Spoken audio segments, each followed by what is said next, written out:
Welcome to Shy Bride Engagement Party. We are just going to have a short roundtable to introduce the project and also talk a bit about the marriage culture in South Asia. So to begin with, let me introduce you to Itak. Itak is a shared dark room dedicated to black and white photography.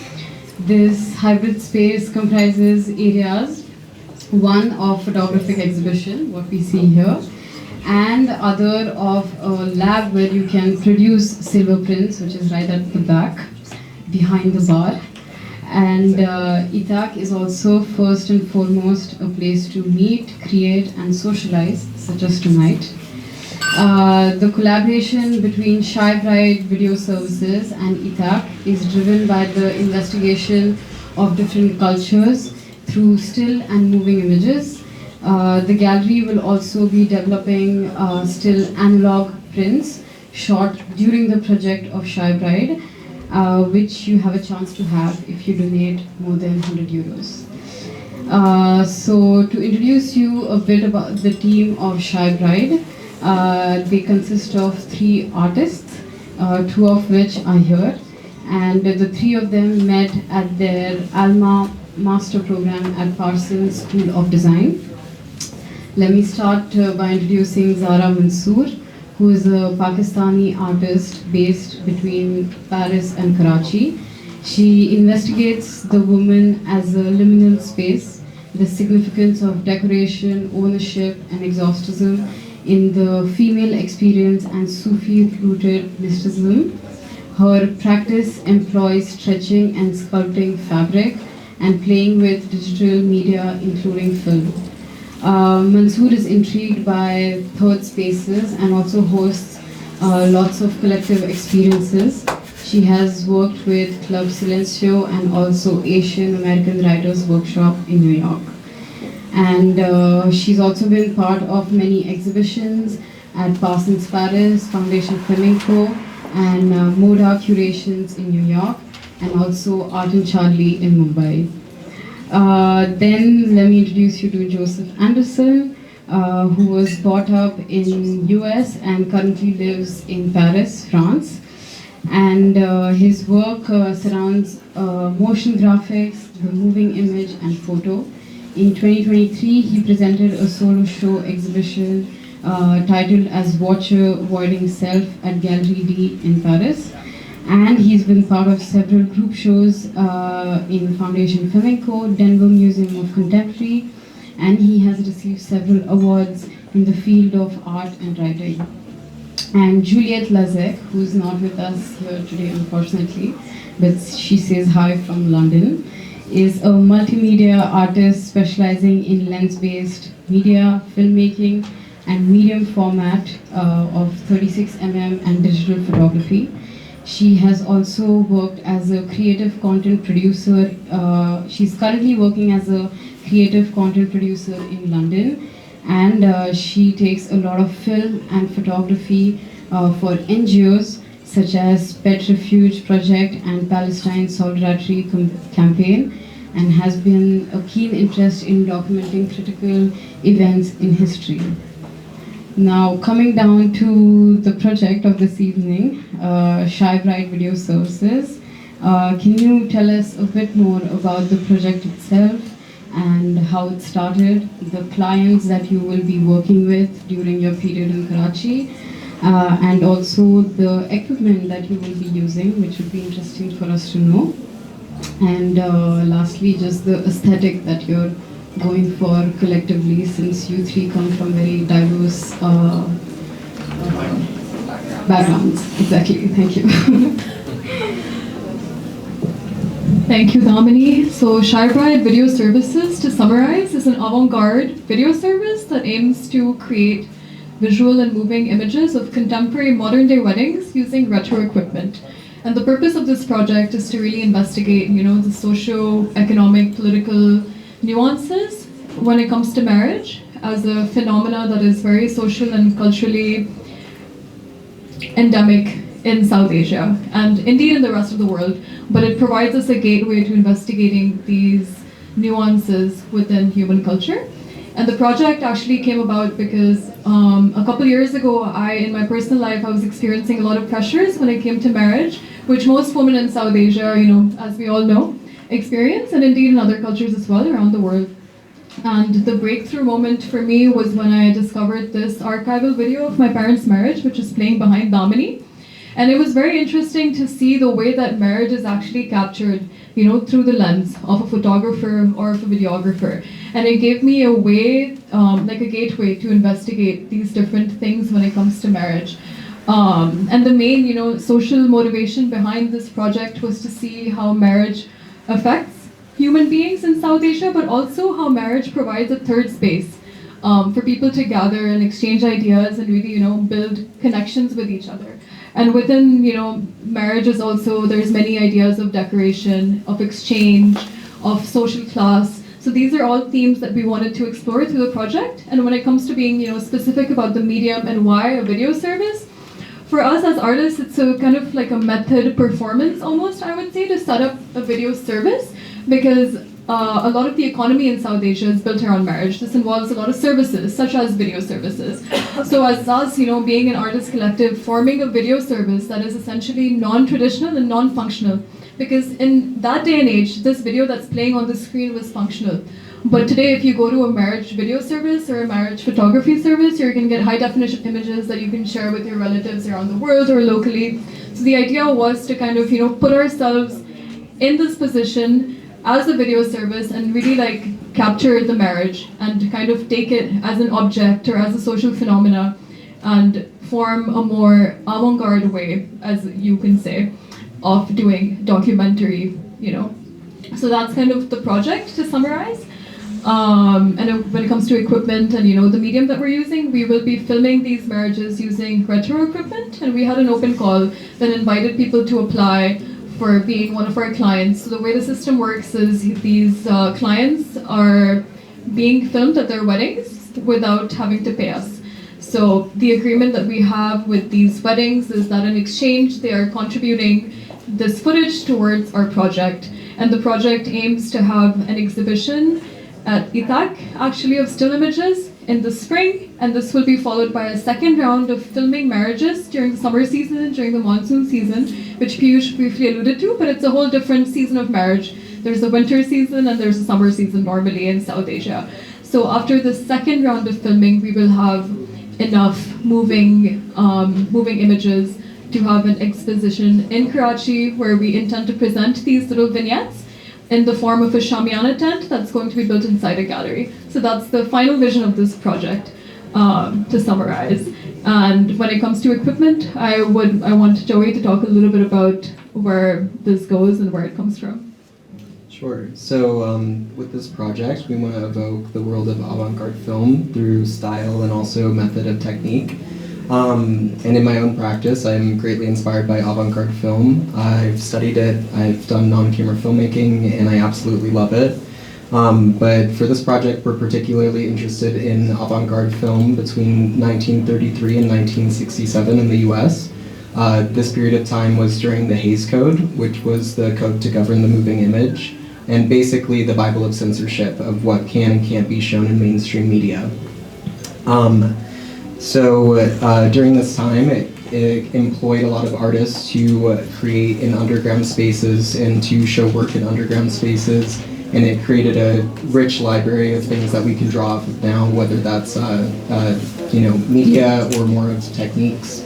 But we're particularly interested in artists like Jack Smith and Shirley Clark and Maya Duran, and we would like to explore a lot of the techniques that were pioneered during that time. So there's an artist named Stan Brakhage who does a lot of non-camera filmmaking techniques where he lays 8mm film on top of 16mm film and etches and paints and bleaches the film and the materiality of it.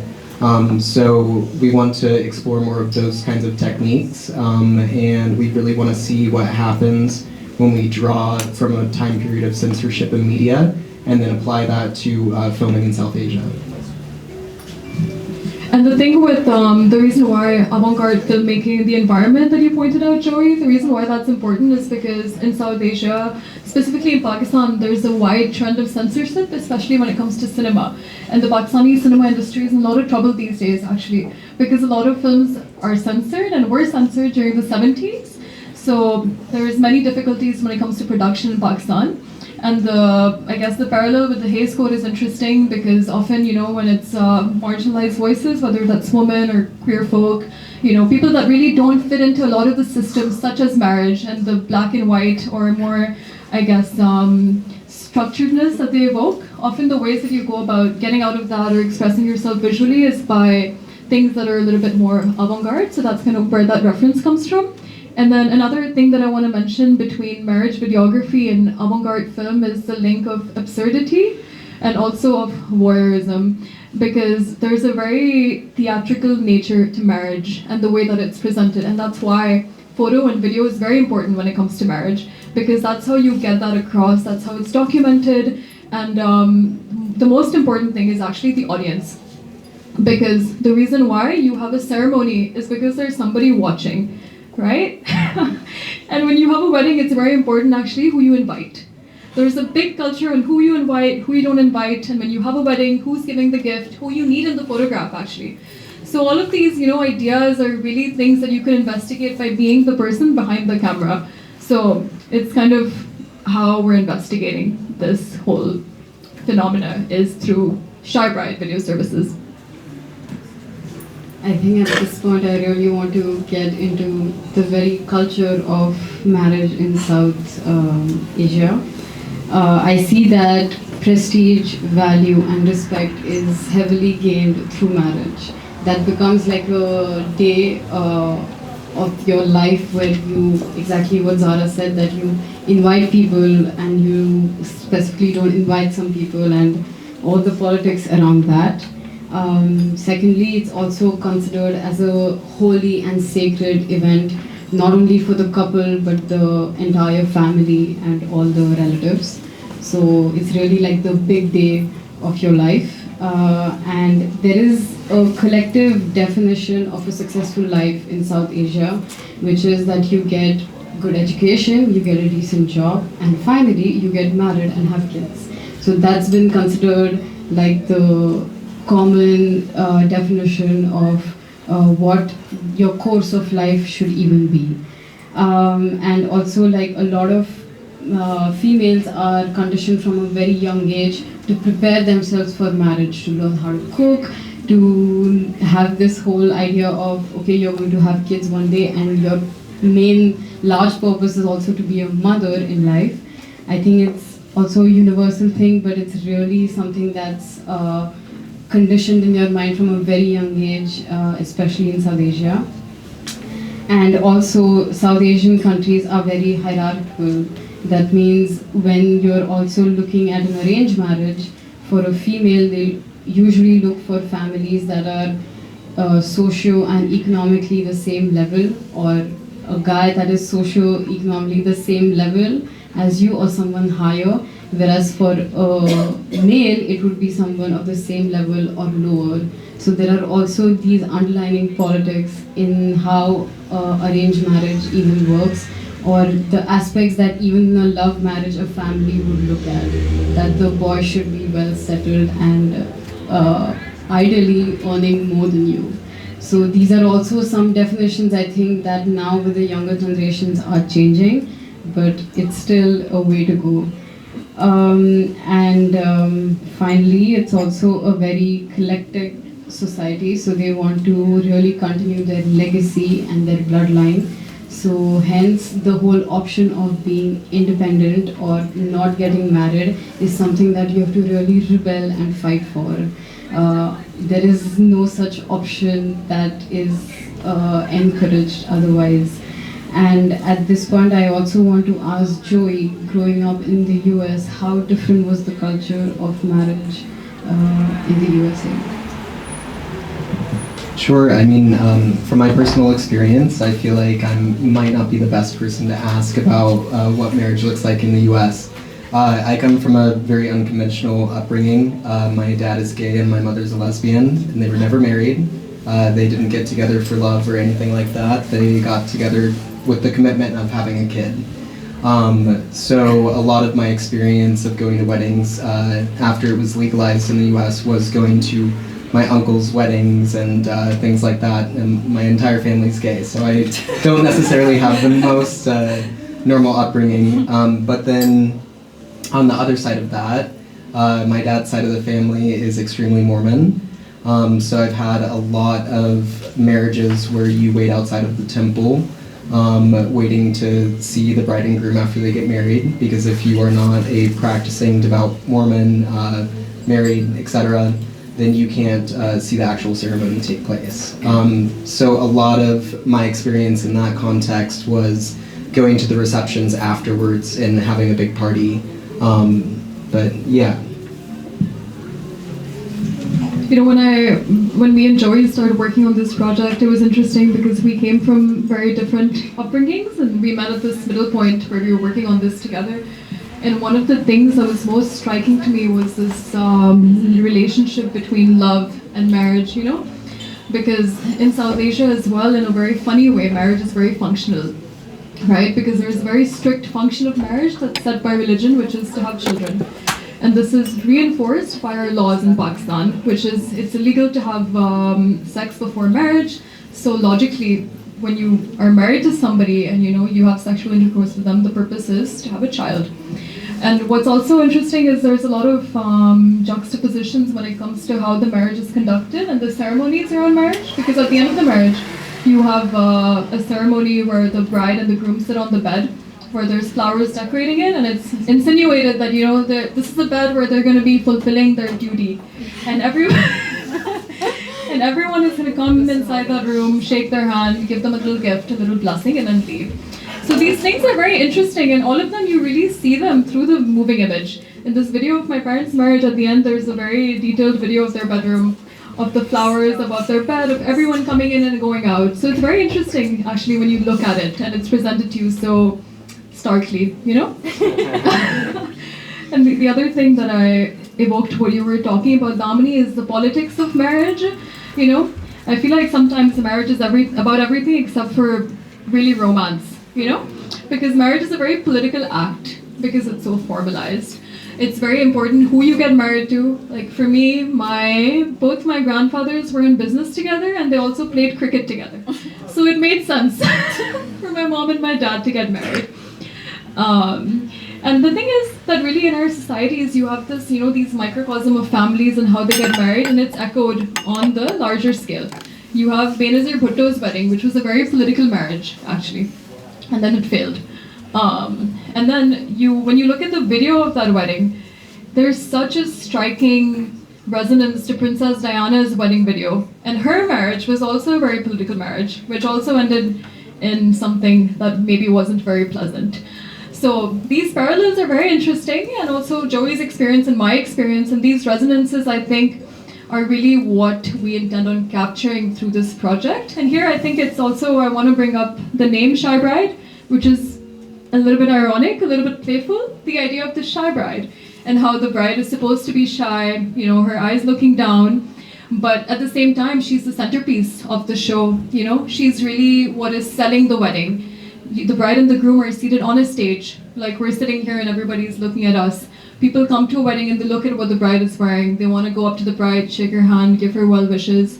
So all of these things are super interesting, and I feel like it really connects with this idea of where love falls when it comes to the marriage and where the value is placed actually.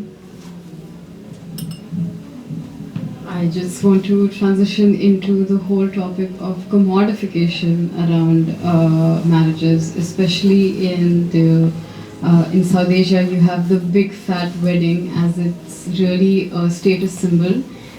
It's a moment to show how much you have material, this thing. It's also a moment where you have to satisfy all your material needs. There are lots of families that save up for weddings, especially if they have a daughter. They start to saving up much early for the daughter's wedding rather than her education. So the whole idea of how so many industries come together in the making of a marriage is, and how much money is made out of that, the economical benefit to different industries just for the idea of marriage is something that we would like to investigate. Also, how video services is also a part of it, but of course, Shy Bride looks at it from a very different lens. So, do you have a few points to say on that, maybe? Yeah, sure. I think that it's definitely, speaking from the US, the visual culture of marriage is really interesting. I don't know if you all knew, but diamonds were not always a girl's best friend when it comes to marriage. That was something very capitalistic, and I don't think that the first advertisings for diamonds happened until 1939, between the 1930s and the 1940s. And now you can see how that's changed our economic landscape completely, how it's affected other countries, and how it's affected this kind of lifestyle and dream that everyone is trying to achieve. And then, you know, it goes on and on with the flowers and with everything, and it's all for a short moment in time, but there's so much money behind it. And I think that's somewhere that I can connect it to what I've seen in South Asia with the weddings as well. And I think that's interesting.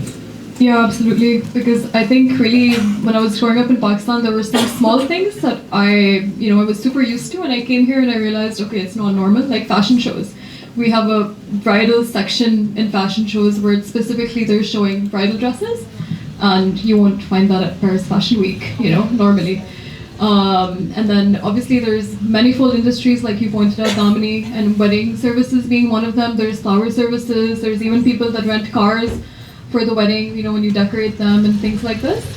And with video services, so of course for us, with Shy Bride, it was a way of reappropriating that and taking this thing that contributes to the financial machine of marriage really, and see how we could reclaim it in a way, because we don't charge for the service and it's completely non-functional. So sometimes when I say that, it doesn't make a lot of sense, and when we were actually picking clients, we had to tell them that you need to get your own wedding videographer or photographer if you want functional photos of your wedding, And the other thing that I wanted to point out when it comes to the capitalist machine of marriage is, yes, the finances of the family are affected by it. As you said, it's the same in Pakistan. There's many families that are more modern and they don't, ask for a dowry anymore. But the other interesting thing is that the gold and, the decorative objects that are collected through the marriage are really a lot of where the finances lie, and they're passed down generationally.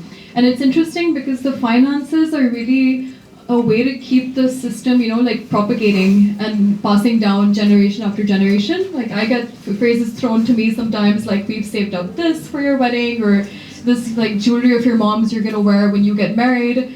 And the other funny thing that I wanted to add is the idea of the wedding ring, and that it's not really a part of Muslim culture, like with traditional, if you look at the Quran or whatever, interpretation of that you're following, there isn't really a point in the religious ceremony where you would make a bride wear a ring. But it's interesting how far, this type of culture has spread actually from the US and from the machine of globalization, that we do this. There is going to be a moment somewhere randomly placed within the wedding where the ring is put on the bride's finger. And I think it just points to this, capitalistic growth from the West to the East that has further enhanced this machine that began with the dowry system actually. Yeah, very, very valid points. I think we are open to a few questions. Any from the audience?